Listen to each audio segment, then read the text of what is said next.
Hi ಎಲ್ಲ big boss ಲವರ್ಸಿಗೆ ನನ್ನ ಕಡೆಯಿಂದ ಬಿಗ್ ಹಾಯ್. ಓಕೆ, ಈ ವಿಷಯನ ನೀವು ಹೆಂಗ್ ತಗೊಂತೀರೋ ಏನೋ ಗೊತ್ತಿಲ್ಲ. ಬಿಗ್ ಬಾಸ್ ಮನೆಯಲ್ಲಿ ರಕ್ಷಿತನ್ಗೆ ಮೋಸ, ನಿಜವಾಗ್ಲೂ ಮೋಸ. ನೀವು ಇದನ್ನ ಹೆಂಗ್ ಬೇಕಾದರೂ ತಗೊಳ್ಳಿ. ನನ್ನ ಒಂದು ಪಾಯಿಂಟ್ ಆಫ್ ವ್ಯೂಲಿ ನಾನು ಹೇಳಕ್ಕೆ ನಿಮಗೆ ಸ್ಟಾರ್ಟ್ ಮಾಡ್ತೀನಿ. ಓಕೆ, ಈ ವೀಕ್ಲಿ ಟಾಸ್ಕು, ಜೋಡಿ ಟಾಸ್ಕು ಸೂಪರು ಆಯ್ತಾ. ಎಲ್ಲ ಜೋಡಿಗಳು ಕೂಡ ಸೂಪರಾಗಿ ಗೇಮ್ ಆಡಿದ್ದಾರೆ ಅಂತಾನೆ ಇಟ್ಕೊಳ್ಳಿ, ಸರಿಯಾ?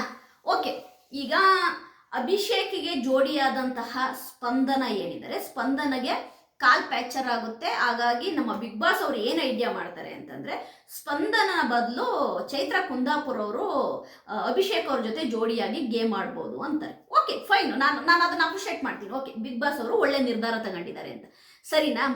ಕಷ್ಟಪಟ್ಟು ಗೇಮ್ ಆಡಿದಂತಹ ಅಶ್ವಿನಿ ಗೌಡ, ರಘು ಅವರು ಆಯ್ತಾ, ಆ ಜೋಡಿಯಾಗಿ ಕ್ಯಾಪ್ಟನ್ ಆಗಿದ್ರು ಕೂಡ ನಾನು ಸೂಪರ್ ಅಂತ ಇದ್ದೆ. ನಾನು ಸೂಪರ್ ಅಂತಿದ್ದೆ.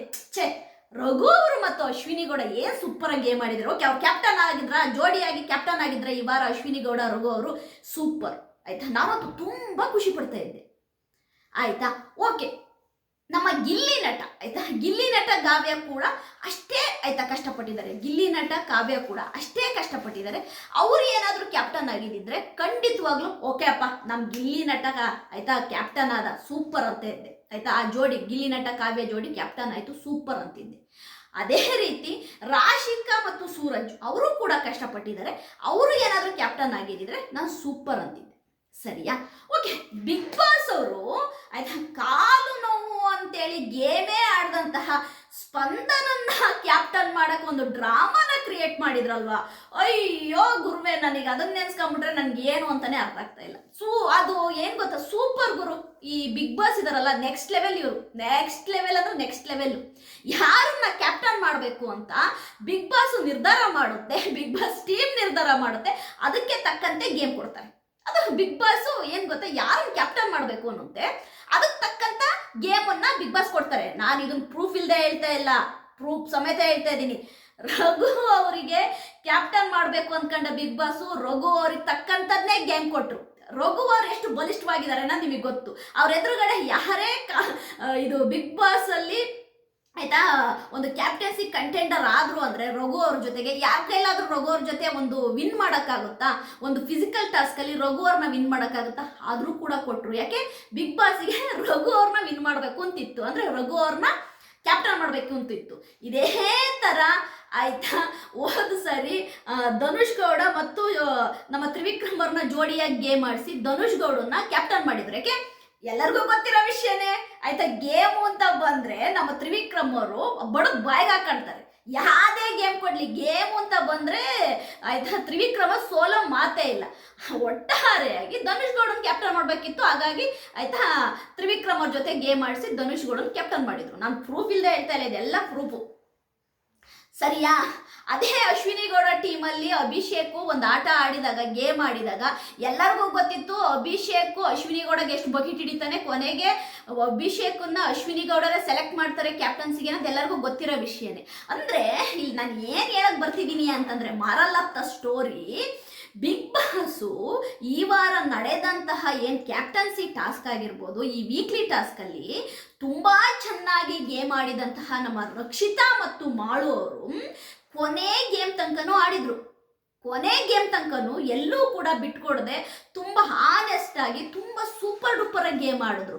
ಆದ್ರೆ ಬಿಗ್ ಬಾಸ್ಗೆ ರಕ್ಷಿತನ್ನ ಕ್ಯಾಪ್ಟನ್ ಮಾಡಕ್ ಬೇಡ. ಇದು ಸತ್ಯ, ಇದು 100% ಅಲ್ಲ, 1000% ಸತ್ಯ.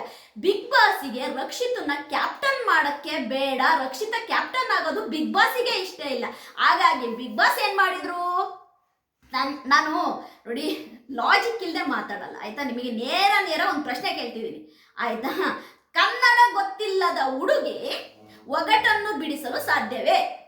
ಕನ್ನಡ ಗೊತ್ತಿಲ್ಲದ ಹುಡುಗಿ ಒಗಟನ್ನು ಬಿಡಿಸಲು ಸಾಧ್ಯವೇ? ಈಗ ಯಾವುದೋ ಬೇರೆ ಇದರಿಂದ ಬಂದಿರುವಂತಹ ಒಂದು ಹೆಣ್ಣು ಮಗಳಿಗೆ, ಕನ್ನಡ ಆಯ್ತಾ ಅಷ್ಟಾಗಿ ಗೊತ್ತಿಲ್ಲದ ಹೆಣ್ಣು ಮಗಳಿಗೆ ಕನ್ನಡದ ಒಗಟನ್ನು ಬಿಡಿಸಿ ಆಯ್ತಾ, ಅಕ್ಕಿ ಏನು ಈ ಶವಪೆಟ್ಟಿಗೆ ತರ ಒಂದು ಗೇಮ್ ಮಾಡಿದ್ರಲ್ಲ, ಅದರಲ್ಲಿ ಮಾಡುವವ್ರು ಮಲಗಿರ್ತಾರೆ, ಮಾಡುವವರು ಹೇಳುವ ಒಗಟನ್ನ ಏನು ಬಿಡಿಸ್ಬೇಕಾಗಿರುತ್ತೆ, ಅದೇ ತರ ಅದನ್ನ ಹೋಗಿ ಯಾವ ಒಗಟು ಹೇಳ್ತಾರೆ ಆ ಒಗಟಿಗೆ ಬಂದು ಆ ಕೀ ಎಲ್ಲ ತೆಗೆದು, ಅದೊಂದು ಗೇಮ್ ಅದು ಆಯ್ತಾ. ಇಲ್ಲಿ ನನ್ನ ಪ್ರಶ್ನೆ ಏನು ಗೊತ್ತಾ, ಈ ಗೇಮನ್ನ ಬೇಕು ಅಂತಾನೆ ಬಿಗ್ ಬಾಸ್ ಡಿಸೈನ್ ಮಾಡಿದ್ದಾರೆ ಅಂತ ನನಗೆ ಅನ್ನಿಸ್ತಾ ಇದೆ. ಈಗ ರಕ್ಷಿತನ್ಗೆ ಕನ್ನಡ ಕರೆಕ್ಟಾಗಿ ಗೊತ್ತಿಲ್ಲ, ಗ್ರಾಮರ್ ಗೊತ್ತಿಲ್ಲ, ಕನ್ನಡ ಒಗಟು ಅನ್ನೋದು ದೂರದ ಮಾತು. ಕನ್ನಡ ಒಗಟನ್ನ ಕೆಲವೊಂದು ರಕ್ಷಿತ ಕೇಳೇ ಇರಲ್ಲ ಲೈಫಲ್ಲಿ. ಕನ್ನಡ ಒಗಟು ರಕ್ಷಿತನ್ ಗೊತ್ತೇ ಇರಲ್ಲ. ಆ ಒಗಟು ಏನು ಅವತ್ತೊಂದು ದಿನ ಗೊತ್ತಲ್ವಾ ನಿಮಗೆ? ಒಂದು ಒಗಟನ್ನ ಹೇಳ್ದಾಗ ಅದನ್ನ ಹೇಳಕ್ ಬರ್ದಲ್ಲ ಅವಳು ಎಷ್ಟೆಲ್ಲ ಮಾಳು ಮತ್ತೆ ಗಿಲ್ಲಿ ಹತ್ರ ಅದನ್ನ ಹೇಳಕ್ ಬರ್ದೇನೆ ಎಷ್ಟು ಇದು ಮಾಡಿದ್ಲು ಅನ್ನೋದು ನಿಮ್ಮೆಲ್ಲರಿಗೂ ಗೊತ್ತಿರೋ ವಿಷಯನೇ. ಬಟ್ ರಕ್ಷಿತನ್ಗೆ ಆಯ್ತಾ ಕನ್ನಡದಲ್ಲಿ ಒಗಟು ಗೊತ್ತಿಲ್ಲ, ಆದ್ರೆ ಒಗಟನ್ನು ಬಿಡಿಸುವಂತ ಟಾಸ್ಕ್ ನ ಬಿಗ್ ಬಾಸ್ ಕೊಡ್ತಾರೆ. ಅಂದ್ರೆ ಅದನ್ನ ಯಾರಿಗೆ ಸಾಧಕವಾಗಿ ಆ ಟಾಸ್ಕ್ ಕೊಟ್ರು? ಇದು ಓಪನ್, ಇದೇನು ಇದು ಓಪನ್ ಆಗಲ್ಲಿ ಗೊತ್ತಾಗ್ತಾ ಇದೆ ಇಲ್ಲಿ, ಆಯ್ತಾ? ಬಂದ್ಬಿಟ್ಟು ಮತ್ತೆ ಕತೆ ಹೇಳ್ಬೇಡಿ, ಓಪನ್ ಆಗಿ ಗೊತ್ತಾಗ್ತಾ ಇದೆ. ಈಗ ಅಭಿಷೇಕ್ ಮತ್ತು ಚೈತ್ರ ಕುಂದಾಪುರ್, ಆಯ್ತಾ? ಅಭಿಷೇಕ್ ಏನೇ ಹೇಳಿದ್ರು ಚೈತ್ರ ಕುಂದಾಪುರ್ ಅವ್ರಿಗೆ ಗೊತ್ತು. ಯಾಕಂದ್ರೆ ಚೈತ್ರ ಕುಂದಾಪುರ್ ಅವರು ಕನ್ನಡದಲ್ಲಿ PhD ಮಾಡಿರೋರು. ಅವರು ಕನ್ನಡದಲ್ಲಿ ಆಯ್ತಾ ಒಗಟಲ್ಲ, ಅವ್ರಿಗೆ ಏನೇ ಹೇಳಿದ್ರು ಇಂಥದ್ದು ಗೊತ್ತಿಲ್ಲ ಅನ್ನಂಗಿಲ್ಲ, ಆಯ್ತಾ? ಅದಕ್ಕೆ ನೋಡಿ ಇಲ್ಲಿ ಬಿಗ್ ಬಾಸು ಸ್ಪಂದನ ಸೋಮಣ್ಣ ಮತ್ತು ಅಭಿಷೇಕ್ ಅವ್ರನ್ನ ವಿನ್ ಮಾಡೋಕ್ಕೋಸ್ಕರವಾಗಿಯೇ ಈ ಒಗಟಿನ ಟಾಸ್ಕ್ ಕೊಟ್ರು ಅಂತ ನನ್ನ ಒಂದು ವಾದ, ನನ್ನ ಆಪಾದನೆ ಅಂತಾನೆ ತಿಳ್ಕೊಳ್ಳಿ, ವಾದ ಅಂತ ತಿಳ್ಕೊಬೇಡಿ, ಆಪಾದನೆ ಅಂತಾನೆ ತಿಳ್ಕೊಳ್ಳಿ. ಇದು 100% ಸತ್ಯ. ಯಾಕೆ ಚೈತ್ರ ಕುಂದಾಪುರ್ ಅವ್ರಿಗೆ ಓಟ್ ಬಿಡ್ಸಕ್ ಚೆನ್ನಾಗಿ ಗೊತ್ತು, ಕನ್ನಡ ಸೂಪರ್ ಆಗಿ ಗೊತ್ತು, ಆಯ್ತಾ? ಯಾಕೆ ಇಲ್ಲಿ ಪಕ್ಕದಲ್ಲಿ ಇನ್ನೊಬ್ರು ಯಾರು ಅಶ್ವಿನಿ ಗೌಡ ಅವ್ರದ್ದು ರಘು ವಿಷಯಕ್ಕೆ ಬಂದ್ರೆ ಅಶ್ವಿನಿ ಗೌಡ ಫಸ್ಟ್ ಹೇಳಿದ್ದಾರೆ, ನಾನು ಕನ್ನಡ ಮೀಡಿಯಂ ಮೇಲೆ ಓದಿಲ್ಲ, ನನಗೆ ಕನ್ನಡ ಅಷ್ಟೇ ಗೊತ್ತಿಲ್ಲ, ಕೆಲವೊಂದು ಕನ್ನಡದ ಒಳಗಂಟುಗಳು, ಕನ್ನಡದ ಕೆಲವೊಂದು ವ್ಯಾಕರಣಗಳು, ಕನ್ನಡದಲ್ಲಿ ಬರುವಂತ ಕೆಲವೊಂದು ವಿಷಯಗಳು ಕನ್ನಡದಲ್ಲಿ ಹೇಳಿದ್ರೆ ನಂಗೆ ಸಡನ್ ಆಗಿ ಗೊತ್ತಾಗಲ್ಲ ಅನ್ನೋದನ್ನ, ಇದು ಸ್ಟೇಟ್ಮೆಂಟ್ ನಂದಲ್ಲ, ಅಶ್ವಿನಿ ಗೌಡರೇ ಒಂದ್ಸರಿ ಸ್ಟೇಟ್ಮೆಂಟ್ ಕೊಟ್ಟಿದ್ದಾರೆ. ಅಂದ್ರೆ ಈ ವಾರ ಕ್ಯಾಪ್ಟನ್ ಅನ್ನ ಮಾಡಬೇಕು ಅಂತ ಅಂದ್ಕೊಂಡಂತಹ ಬಿಗ್ ಬಾಸ್ ಈ ಟಾಸ್ಕ್ ನ ಯಾರಿಗೋಸ್ಕರ ಕೊಟ್ರು ಅಂದ್ರೆ ಸ್ಪಂದನ ಸೋಮಣ್ಣ ಅಭಿಷೇಕ್ ಜೋಡಿಗೆ ಕೊಟ್ರು. ಒಟ್ಟಾರೆ ಬಿಗ್ ಬಾಸ್ ಅಂದ್ರೆ ಆಟವೇ ಆಡದೆ ಕಾಲ್ನೋವು ಅಂತ ಕೂದಿದ್ದಂತಹ ಸ್ಪಂದನನ್ನ ಕ್ಯಾಪ್ಟನ್ ಮಾಡುವಲ್ಲಿ ನಮ್ಮ ಬಿಗ್ ಬಾಸ್ ಅವರು ಯಶಸ್ವಿಯಾಗಿದ್ದಾರೆ ಅಂತ ನಾನು ಹೇಳ್ತೀನಿ. ಇದು ನನ್ನ ವಾದ, ನನ್ನ ಸ್ಟೇಟ್ಮೆಂಟ್. ಇದು ಬಿಗ್ ಬಾಸ್ ಮನೆಯಲ್ಲಿ ರಕ್ಷಿತನಿಗೆ ಮೋಸ ಆಗಿದೆ. ರಕ್ಷಿತನ ಕ್ಯಾಪ್ಟನ್ ಆಗ್ಬಾರ್ದು ಅಂತಾನೆ ಈ ತರ ಒಂದು ಟಾಸ್ಕ್ ಕೊಟ್ಟಿದ್ದಾರೆ. ಕನ್ನಡ ಗೊತ್ತಿಲ್ಲ ಹುಡುಗಿ ಒಗಟಲ್ಲಿ ಬಿಡ್ಸಕ್ ಸಾಧ್ಯನಾ? ಪಾಪ ಆ ಹುಡುಗಿ ತುಂಬಾ ಟ್ರೈ ಮಾಡ್ತು. ನಾನು ಸುಳ್ಳು ಹೇಳೋದಲ್ಲ, ಯಾರಾದ್ರೂ ನೀವು ಎಪಿಸೋಡ್ ನೋಡಿದ್ರೆ, ಲೈವ್ ನೋಡಿದ್ರೆ ನಿಮಗೆ ಗೊತ್ತಾಗ, ಆ ಹುಡುಗಿ ತುಂಬಾ ಟ್ರೈ ಮಾಡ್ತು. ಪಾಪ ಮಾಡೋರ ಹತ್ರ ಕೇಳ್ಕೊಂಡು ಅಂದ್ರೆ ನೋಡಿ, ಅವಳಿಗೆ ಒಂದು ವಿಷಯ ಏನು ಗೊತ್ತಾ, ಕನ್ನಡದಲ್ಲಿ ಒಂದು ವರ್ಡನ್ನ ಹೇಳಿದ್ರೆ ಆ ವರ್ಡ್ ನಿನ್ ಯಾವ ವರ್ಡ್ ಮ್ಯಾಚ್ ಆಗುತ್ತೆ ಅನ್ನೋದು ಗೊತ್ತಿಲ್ಲ. ಅರ್ಥ ಆಯ್ತಾ? ಪಾಪ ಹುಡುಗಿ ಎಷ್ಟೆಲ್ಲ ಪ್ರಯತ್ನ ಪಟ್ಟು ಸಾರಿ ಮಾಡು ಅಂದ್ರೆ ಅವಳಿಗೆ ಸೋತಿದ್ದಕ್ಕೆ ಬೇಜಾರಾಗ್ಲಿಲ್ಲ. ಮಾಡೋಣ ಸೋತ್ರಲ್ಲ, ನಾನು ಮಾಡೋಣ ಕ್ಯಾಪ್ಟನ್ ಆಗ್ಲಿ ಅನ್ಕೊಂಡಿದ್ದೆ. ಅವ್ಳು ಎಷ್ಟೆಲ್ಲ ಆಸೆ ಇಟ್ಕೊಂಡಿದ್ಲು ಗೊತ್ತಾ, ನಾನ್ ಕ್ಯಾಪ್ಟನ್ ಆಗಿದ್ರು ಪರವಾಗಿಲ್ಲ, ಮಾಡೋಣ ಕ್ಯಾಪ್ಟನ್ ಆಗ್ಲಿ. ಗಿಲ್ಲಿಗೂ ಕೂಡ ಹಂಗಂದಿದ್ದು, ನಾನು ಗಿಲ್ಲಿ ಕ್ಯಾಪ್ಟನ್ಸಿ ನಾನು ನೋಡ್ಬೇಕು, ಗಿಲ್ಲಿ ಕ್ಯಾಪ್ಟನ್ ಆಗೋದನ್ನು ನೋಡ್ಬೇಕು ನಾನು ಅಂತೇಳಿ ತುಂಬಾ ಆಸೆ ಇಟ್ಕೊಂಡಿತ್ತು ಹುಡುಗಿ. ಬಟ್ ಗಿಲ್ಲಿನೂ ಕೂಡ 2ನೇ ಆಟದಲ್ಲೇ ಹೊರಗಡೆ ಬಂದು. ಸರಿಯಾ? ನಾನು ಯಾಕೆ ಈ ಆಪಾದನೆ ಹೊರಿಸ್ತಿದ್ದೀನಿ ಅಂದರೆ, ನಿಮ್ಮೆಲ್ಲರಿಗೂ ಗೊತ್ತು ರಕ್ಷಿತನ್ಗೆ ಕನ್ನಡ ಬರಲ್ಲ ಅಂತ. ಅದರಲ್ಲೂ ಕೂಡ ಕನ್ನಡ ಬರ್ದಿಲ್ಲಿದ್ದ ಹುಡುಗಿ ಒಗಟು ಬಿಡಿಸ್ಬೇಕು ಅನ್ನೋ ಒಂದು ಗೇಮ್ ಕೊಟ್ರಲ್ವಾ, ಯಪ್ಪ ಬಿಗ್ ಬಾಸ್ ನಿಮ್ಮ ಪಾದಕ್ಕೊಂದು ದೊಡ್ಡ ನಮಸ್ಕಾರ. ನಿಮ್ಮ ಒಂದು ಆಸೆ ಏನಿತ್ತು, ಸ್ಪಂದನ ಸೋಮಣ್ಣ ಅವ್ರನ್ನ ಕ್ಯಾಪ್ಟನ್ ಮಾಡಬೇಕು ಅಂತಿತ್ತು.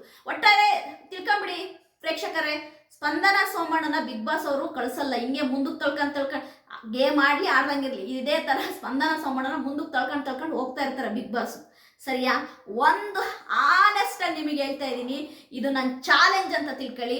ನಿಜವಾಗ್ಲು ಗಿಲ್ಲಿ ನಟ ಮತ್ತು ರಕ್ಷಿತಾ ಕ್ಯಾಪ್ಟನ್ ಆಗದೇ ಇಲ್ಲ. ಇವ್ರನ್ನ ಕ್ಯಾಪ್ಟನ್ ಮಾಡಕ್ಕೆ ಯಾರು ಸಪೋರ್ಟ್ ಮಾಡೋದೇ ಇಲ್ಲ. ಅಕಸ್ಮಾತ್ ಇವ್ರು ಕ್ಯಾಪ್ಟನ್ ಆಗ್ಲೇ ಇಲ್ಲ ಅಂತ ತಿಳ್ಕೊಳ್ಳಿ, ಆದ್ರೆ ವಿನ್ನಿಂಗ್ ಅಂತ ಬಂದಾಗ ಆ ಫಿನಾಲೆ ಸ್ಟೇಜ್ ಮೇಲೆ ರಕ್ಷಿತಾ ಗಿಲ್ಲಿ ನಟ ವಿನ್ನರ್ ಆಗಿ ನಿಲ್ತಾರೆ. ಇದು ನಾನು ಪ್ರಾಮಿಸ್ ಮಾಡ್ತಾ ಇದ್ದೀನಿ. ಇವರಿಬ್ರು ಗಿಲ್ಲಿ ನಟ ಮತ್ತು ರಕ್ಷಿತಾ ಫಿನಾಲೆ ಸ್ಟೇಜ್ ಮೇಲೆ ಇಲ್ಲ ಅಂತಂದ್ರೆ ನನ್ನ ಹೆಸರನ್ನು ಚೇಂಜ್ ಮಾಡ್ಕೊಂತೀನಿ. ಮುಂದಿನ ವರ್ಷದಿಂದ ರಿವ್ಯೂನೇ ಮಾಡಲ್ಲ, ಬರ್ಕೊಂಬಿಡಿ, ನಿಮ್ಮ ಡೈರಿಲಿ ಬರ್ಕೊಂಬಿಡಿ. ಗಿಲ್ಲಿ ನಟ ರಕ್ಷಿತಾ ಕ್ಯಾಪ್ಟನ್ ಆಗ್ತಾರೋ ಬಿಡ್ತಾರೋ ಆಯ್ತಾ, ನನಗೆ ಅದು ಬೇಕಾಗಿಲ್ಲ, ಅವ್ರು ಆಗಲಿದ್ರು ಪರವಾಗಿಲ್ಲ. ಬಟ್ ಫಿನಾಲೆ ಸ್ಟೇಜ್ ಮೇಲೆ ಆಯ್ತಾ, ಇವರಿಬ್ರು ಕೂಡ ಸುದೀಪ್ ಸರ್ ಅವ್ರ ಹತ್ರ ನಿಂತಿರ್ತಾರೆ. ಅದು ಸೆಕೆಂಡೋ ಥರ್ಡೋ ಫಸ್ಟೋ ನೀವೇ ಡಿಸೈಡ್ ಮಾಡಿ. ನನ್ನ ವಿಡಿಯೋ ನಿಮಗೆ ಇಷ್ಟ ಆಗಿದ್ರೆ ಲೈಕ್ ಮಾಡಿ, ಸಬ್ಸ್ಕ್ರೈಬ್ ಮಾಡಿ. ಬಾಯ್.